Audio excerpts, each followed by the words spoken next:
Hello everyone, welcome to my channel.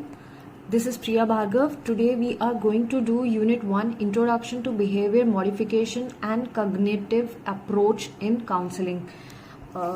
This is Unit 1 of Block 2, Group B, MPCE 023 Interventions in Counseling. Friends, जैसे कि आपको पता है कि हर एक चैप्टर के मैं सब सेक्शंस बनाती हूँ सो दैट आगे भी फ्यूचर में कभी आप पढ़ें तो आपको आसानी हो, और छोटे वीडियोस होने से ज़्यादा इंटरेस्टिंग भी हो जाते हैं, ज़्यादा लंबे वीडियोस बोर भी कर देते हैं. सो आज हम सिर्फ इंट्रोडक्शन टू बिहेवियर मॉडिफिकेशन के बारे में पढ़ेंगे और let's start. So first of all, behaviour counselling approach जो है उसमें हम एक एजम्पशन लेके चलते हैं लर्निंग एंड अनलर्निंग की किसी बिहेवियर के. यानी कोई भी बुरा बिहेवियर जो है, बैड हैबिट है, उसको अनलर्न करना है और जो अच्छी हैबिट है उसको लर्न करना है. तो इसमें हम बहुत सारे टेक्निक्स यूज करते हैं और टेक्निक्स में बेसिकली हम रीइंफोर्समेंट, रिवार्ड और पनिशमेंट को लेकर चलते हैं. तो रीइंफोर्समेंट, किसी भी तरीके रीइंफोर्समेंट एक तरह का रिवार्ड ही होता है. यानी कि हम कुछ गिफ्ट देना या फिर कुछ अप्रिसिएशन देना, उसको हम रिवार्ड या रीइंफोर्समेंट कहते हैं. पनिशमेंट में किसी भी तरीके की पनिशमेंट हो सकती है. पनिशमेंट वो भी हो सकती है जहां हम जो रिवार्ड दे रहे थे वो अब नहीं देंगे, वो भी पनिशमेंट के अंदर ही आता है. सो इस तरह से हम बिहेवियर मॉडिफाई करते हैं. तो जो इस अप्रोच के अकॉर्डिंगली हम थॉट प्रोसेस, बिलीफ, इन सब पे भी ध्यान देते हैं. Now since we are going to study about behaviour modification today, तो बिहेवियर मॉडिफिकेशन के बारे में आज हम करेंगे. बिहेवियर काउंसलिंग जो है ये साइकोथेरेपी है एक तरह की, जो लर्निंग थ्योरीज पे बेस्ड है. और लर्निंग थ्योरीज कौन कौन सी है? क्लासिकल कंडीशनिंग है, ऑपरेंट कंडीशनिंग है. ये दो तरह की कंडीशनिंग हम पढ़ेंगे और कैसे कैसे ये यूज होती है वो हम करेंगे. ये लर्निंग के प्रिंसिपल्स को फॉलो करती है जो पॉजिटिव चेंजेस लाता है किसी बिहेवियर में, और जो अनडिजायरेबल बिहेवियर है उसको एलिमिनेट कर देता है. बिहेवियर मॉडिफिकेशन जो है ये एम्पेरिकली टेस्टेड बिहेवियर माना गया है. एम्पेरिकली टेस्टेड बिहेवियर का मतलब होता है हम इसे मैथमेटिकली कैलकुलेट कर सकते हैं. जहां पे भी एम्पेरिकल वर्ड आता है इसका मतलब हम मैथमेटिकली टेस्ट कर सकते हैं उस चीज को. कुछ ऐसे होते हैं, कुछ टेक्निक्स ऐसी होती हैं जहां पे हम एम्पेरिकली टेस्ट नहीं कर सकते. सो उससे हम ये चेक कर सकते हैं कितना इम्प्रूव आया है बिहेवियर में, अनडिजायरेबल बिहेवियर कितना चला गया है, और कौन कौन सी टेक्निक्स है जो इंक्रीज करती है एडेप्टिव बिहेवियर को. वो सारी चीजें इसमें इंक्लूडेड है. सबसे पहले इंसान जो थे जिन्होंने इसके ऊपर काम किया था वो थे थॉर्नडाइक. 1911 में इन्होंने इसके ऊपर काम किया था और इन्होंने लॉ ऑफ इफेक्ट के बारे में बात की थी, जहां पे हम ये देखते थे कि जो भी रेस्पॉन्सेज हैं वो कैसे आते हैं और कौन से किस तरह की एक्टिविटी से रेस्पॉन्सेज स्ट्रेंथन होते हैं और किस तरह की एक्टिविटीज से हम रेस्पॉन्सेज को डिक्रीज कर सकते हैं. ये होता है लॉ ऑफ इफेक्ट. तो इसके बाद पैवलोव ने क्लासिकल कंडीशनिंग दी और स्किनर ने ऑपरेंट कंडीशनिंग दी. ये बहुत इंपॉर्टेंट है, नाम के साथ आपको पता होना चाहिए कि कैसा है. सीपी के नाम से आप कर सकते हैं classical conditioning, C and P Pavlov. ऐसे ही ओ एस से कर सकते हैं, तो ओ से ऑपरेंट और एस से स्किनर, तो ऑपरेंट कंडीशनिंग बाय स्किनर. तो इस तरह से आप याद रख सकते हैं. क्लासिकल कंडीशनिंग जो है वो प्रपोज करती है कि जो हमारा बिहेवियर है वो कंडीशन किया जा सकता है.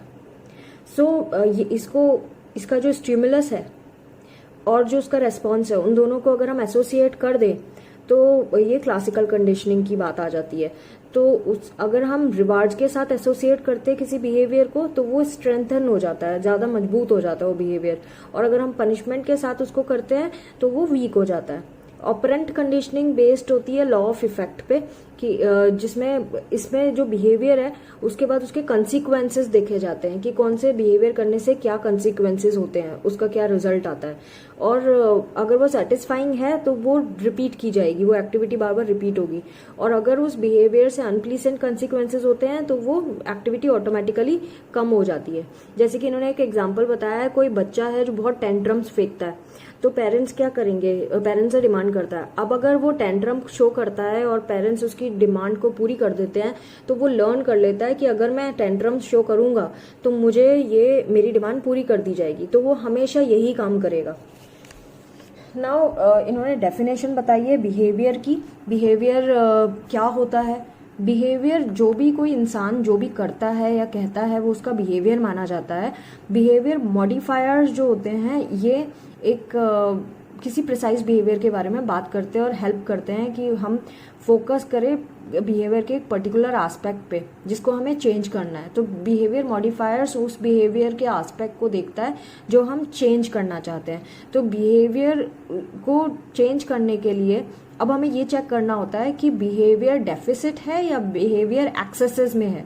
अब बिहेवियर डेफिसिट का मतलब होता है क्या बिहेवियर में कमी है, और बिहेवियर एक्सेस का मतलब है क्या बिहेवियर एक्सेस में है, ज्यादा है क्या कोई। अब इसका एग्जांपल अगर आप देखें, जैसे कि बिहेवियर डेफिसिट की बात करें, अगर कोई बच्चा शर्माता है अपनी क्लासमेट के साथ बैठने उठने में या तो उस बच्चे में ये बिहेवियर डेफिसिट माना जाएगा। या बच्चे को नहीं पता रेस्टोरेंट में कैसे बैठ के प्रॉपरली खाते हैं, या टीचर अपने एंगर को नहीं मेंटेन कर पा रही है, तो उसको ये सब बिहेवियर डेफिसिट में आ जाएगा।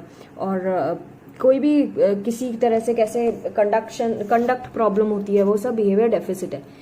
बिहेवियर एक्सेसेस की बात करें तो इसमें आ जाता है जब बच्चा टेंट्रम शो कर रहा है कोई चीज पाने के लिए, या किसी की स्मोकिंग या ड्रिंकिंग की हैबिट है, या कोई बच्चा बहुत सारी टॉफीज खा रहा है, जितनी नहीं खानी है उससे भी ज्यादा खा रहा है, फिर टेलीविजन कंटिन्यूसली वॉच कर रहा है, तो ये बिहेवियर एक्सेसेस में आती है।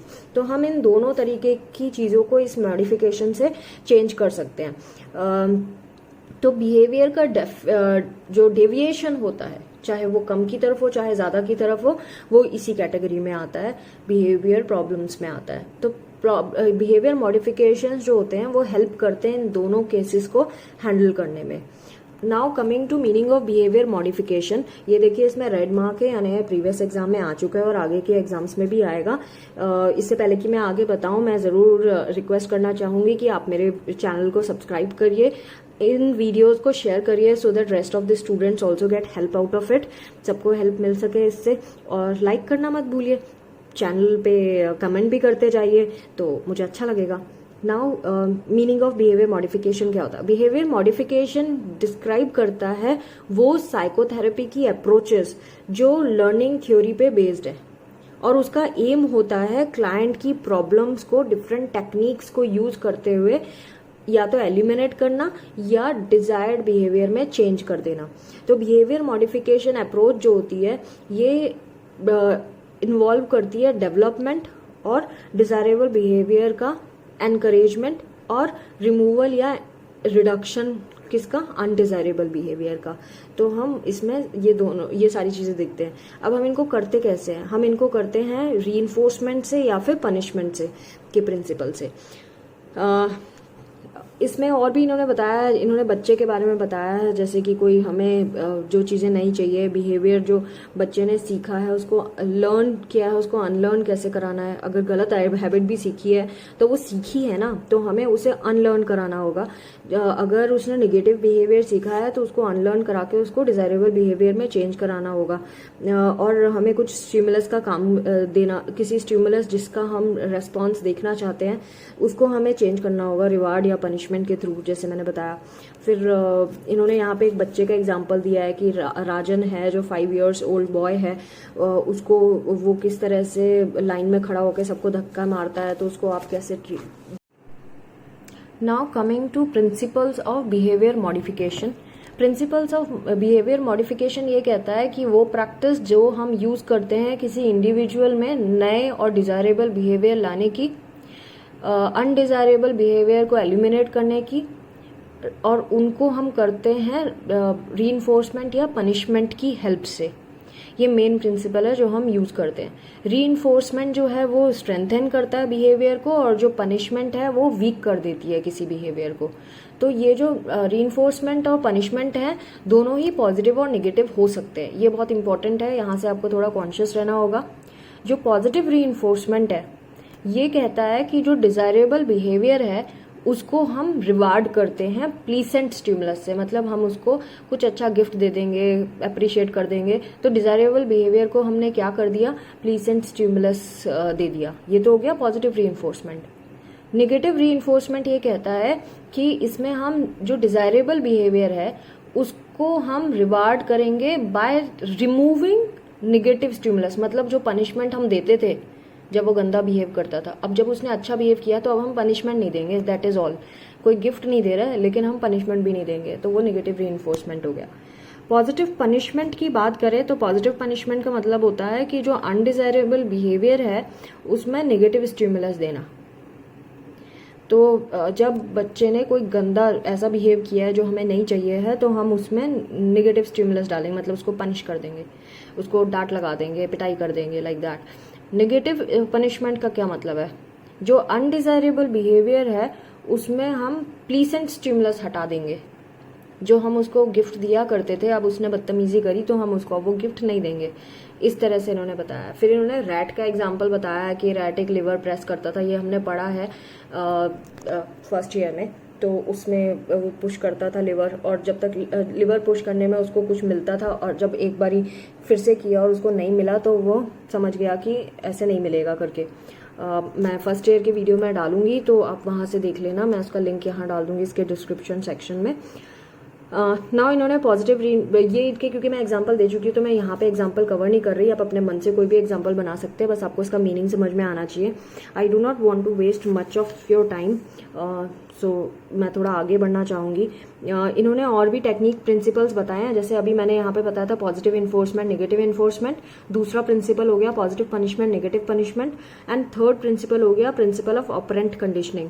ये बिहेवियर मॉडिफिकेशन में यूज होती है और इसको ये शेड्यूल की जा सकती है reinforce, so that desirable result आ सके। तो टारगेट बिहेवियर को हम रीइंफोर्स करेंगे, एंड जब भी नेगेटिव बिहेवियर होगा तो उसको डिस्करेज करेंगे रिवार्ड और पनिशमेंट की हेल्प से। तो जो रिवार्ड देंगे तो स्ट्रेंथन हो जाएगा, पनिशमेंट देंगे तो वीक हो जाएगा। एक और है principle of extension. Principle of extension कब होती है कि जब हमने सपोज कोई उसकी हैबिट थी, उस वक्त उसको लगता था कि जब वो हैबिट करता है तो को कुछ उसके बदले कुछ मिलता था, अच्छा मिलता था, मज़ा आता था। लेकिन अगर उसको वही जो अच्छा मिलता था उसको हम हटा दें तो कुछ टाइम बाद वो चीज़ एक्सटिंक्ट हो जाएगी, वो हैबिट ख़त्म हो जाएगी, क्योंकि अब वो चीज़ नहीं मिल रही उसको जो पहले जिसमें मज़ा आता था करने में। तो इसको बोलते हैं एक्सटिंक्शन। तो ये 4 प्रिंसिपल्स को हाँ इसमें यूज़ किया जाता है बिहेवियर मॉडिफिकेशन में। Now steps of behaviour modification, कौन कौन से स्टेप्स हम यूज करते हैं बिहेवियर मॉडिफिकेशन में। तो इसमें गोल बताया है बिहेवियर मॉडिफिकेशन का क्या होना चाहिए पहले, तो चेंज कहाँ क्या क्या आना चाहिए। अ न्यूली डेवलप्ड बिहेवियर हो जाना चाहिए, एक नया बिहेवियर आ जाएगा, या फिर स्ट्रेंथन या इंक्रीज हो जाएगा कोई बिहेवियर। मेंटेन किया जाएगा वो बिहेवियर एक पर्टिकुलर पैटर्न में, और डिक्रीज किया जाएगा या चेंज किया जाएगा बिहेवियर। ये इसके एम होंगे या गोल होंगे इस बिहेवियर मॉडिफिकेशन के। तो इसमें यहाँ पे स्टेप्स इन्होंने बताया है कि हमें और क्या क्या करना पड़ेगा। हमें पहले तो प्रॉब्लम बिहेवियर को एनालाइज करना पड़ेगा कि क्या कैसे होता है, किस तरह से बिहेवियर चलता है, और बिहेवियर को जो हम असेस कर लेते हैं हम अंडरस्टैंड करने की कोशिश करेंगे उसकी प्रॉब्लम क्या है और कितने क्या क्या एस्पेक्ट है प्रॉब्लम के, कौन से कॉन्टेक्स्ट्स हैं जहाँ पे ये प्रॉब्लम होती है और कौन कौन सी सिचुएशंस में ये होती है। फिर उसके बाद हम ये भी नोटिस करेंगे फ्रीक्वेंसी कितनी है, मतलब कितनी जल्दी जल्दी ये चीज़ होती है। ड्यूरेशन मतलब कितनी देर तक, कितने टाइम पीरियड तक ये रहती है प्रॉब्लम। एंड इंटेंसिटी मतलब कितनी ज़ोरदार होती है, कितनी सीवियर प्रॉब्लम है ये, तो वो चीज़ हमें करेंगे। उसके बाद हम ABC मॉडल को फॉलो करेंगे। ABC मॉडल क्या कहता है इसका, ध्यान रखिएगा। ABC मॉडल एक और जगह हमने पहले भी पढ़ा है, ABCDE मॉडल। ये दूसरा है, वो बैक वाले में पढ़ा था, एरन बैक के में पढ़ा था। ये वाला दूसरा है बिहेवियर मॉडिफिकेशन में ABC मॉडल है, जिसमें A का मतलब होता है antecedent.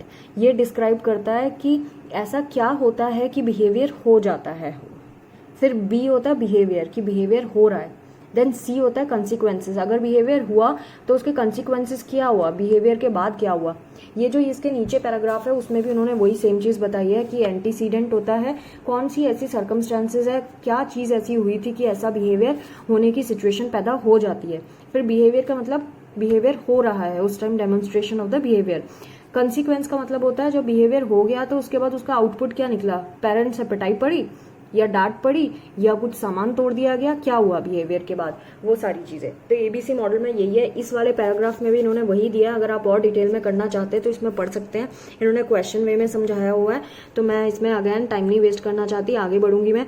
Problem behaviour is described in details with the example of occurrences. ये देखिए यहाँ पे इन्होंने अक्रेंस के एग्जाम्पल से बताया हुआ है प्रॉब्लम बिहेवियर को।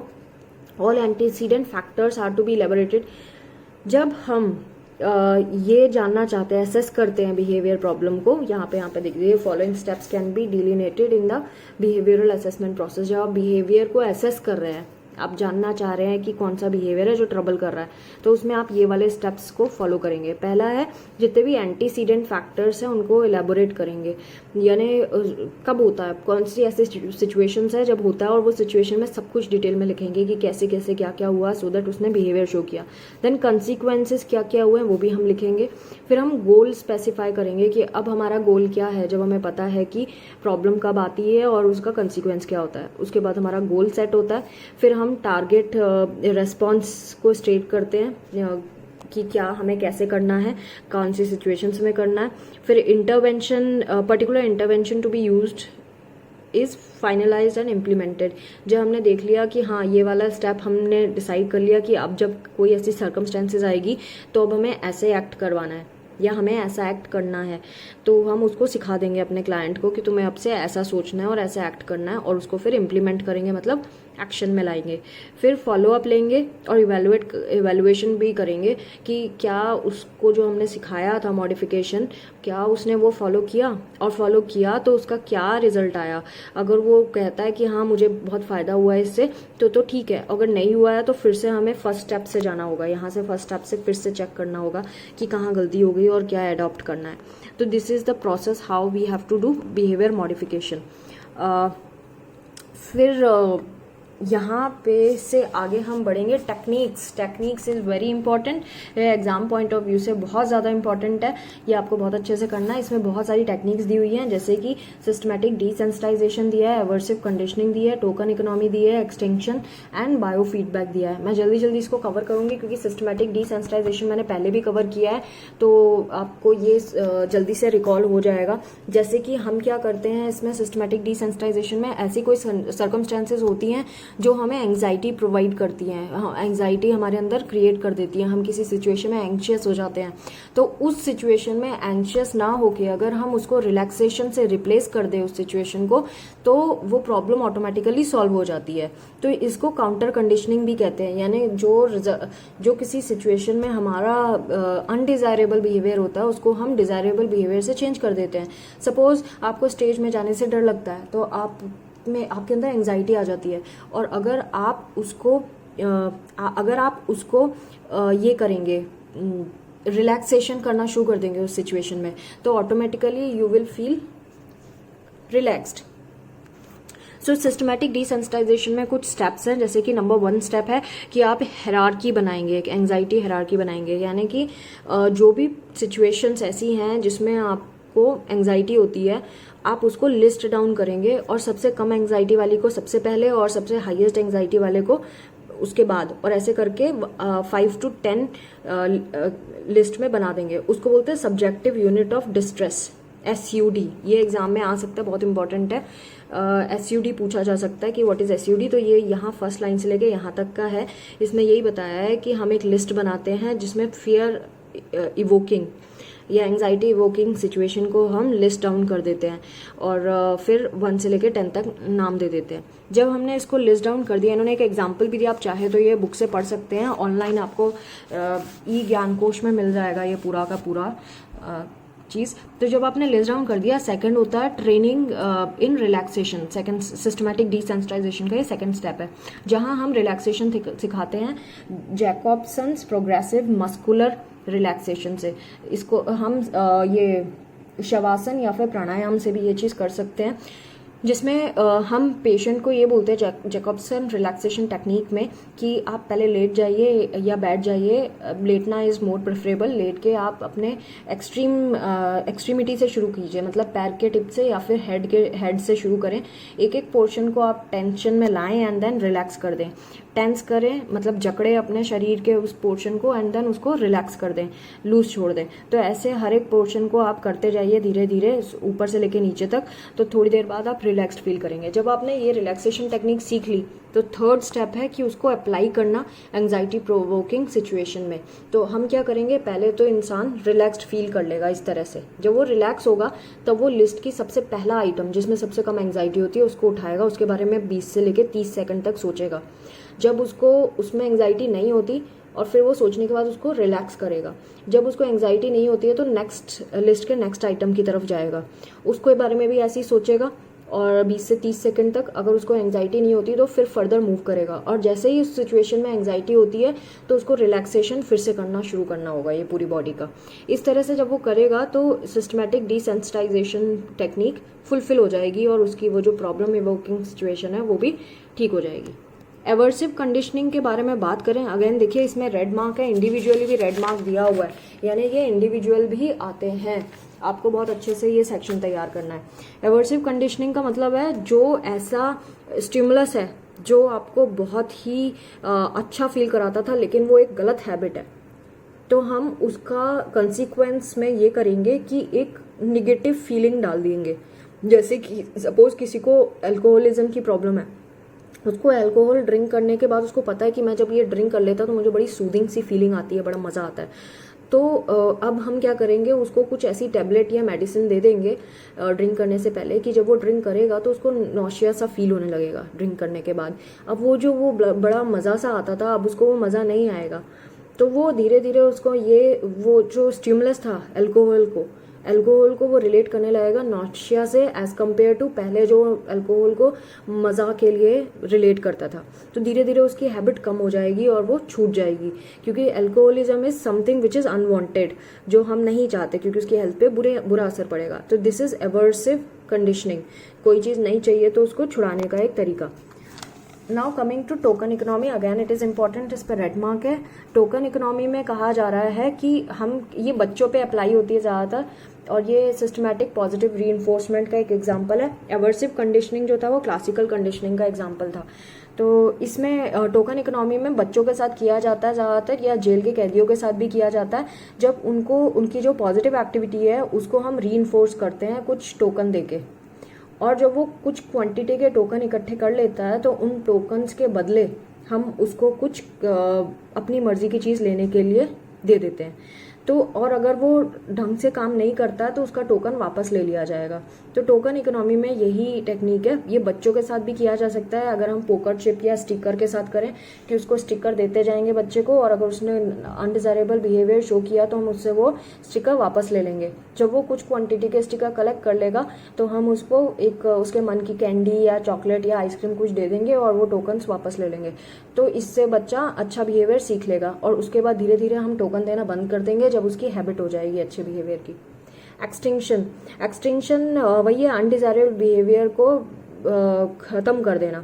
तो ये चाइल्ड जो जिसको है ना शाउट करने की आदत है बहुत ज़्यादा, अगर उसको अटेंशन नहीं मिल रही तो, यानी अटेंशन सीकिंग जो चाइल्ड होता है, अगर उसको अटेंशन देना ही बंद कर दो आप, चाहे वो कितना भी चीखे चिल्लाए, तो ऑटोमेटिकली वो एक्सटिंक्ट हो जाएगी। उसको पता चल जाएगा कि भाई मेरे चीखने से किसी को कोई फर्क नहीं पड़ता, तो वो एक्सटिंक्ट हो जाएगी हैबिट।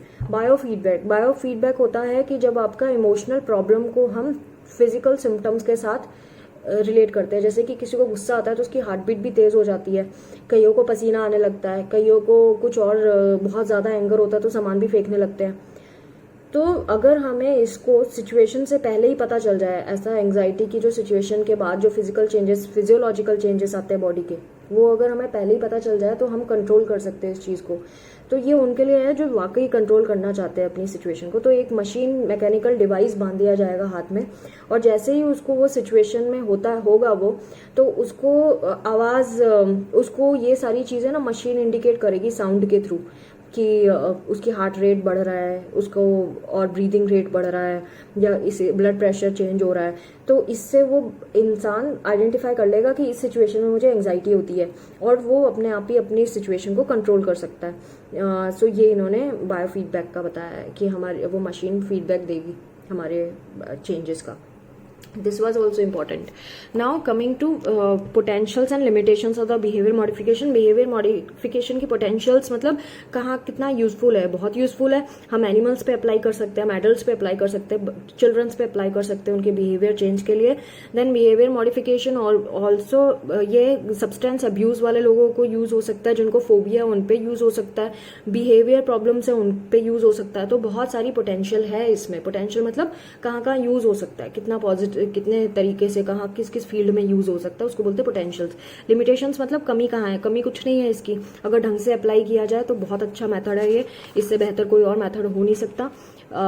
तो ये अप्रोच जो है वो फोकस करती है करंट बिहेवियर पे, हमारे पास्ट को नहीं देखती, हमारे सबकॉन्शियस अनकॉन्शियस माइंड के बारे में नहीं एक्ट करती है, ये प्रेजेंट कंडीशन को हैंडल करती है। जो इसका इंटरवेंशन है वो अचीवेबल बिहेवियर गोल्स के ऊपर ही होता है, जो जिसे हम आराम से मेजर कर सकते हैं। हमें आराम से पता चल जाता है कि हमें थेरेपी से कुछ फ़ायदा हुआ है कि नहीं हुआ है, यानी कस्टमर फ्रेंडली है ये। और इसका जो इंटरवेंशन टेक्निक है ये स्टेप बाय स्टेप प्रोसीजर है, यानी हर एक स्टेप में हमें चेंज नज़र आएगा ही आएगा। इसमें हमें कुछ ज़्यादा प्रूव करने की ज़रूरत नहीं होती क्लाइंट को कि भाई देखो ऐसा है वैसा है, वो दिखता है, जो भी होता है वो दिखता है।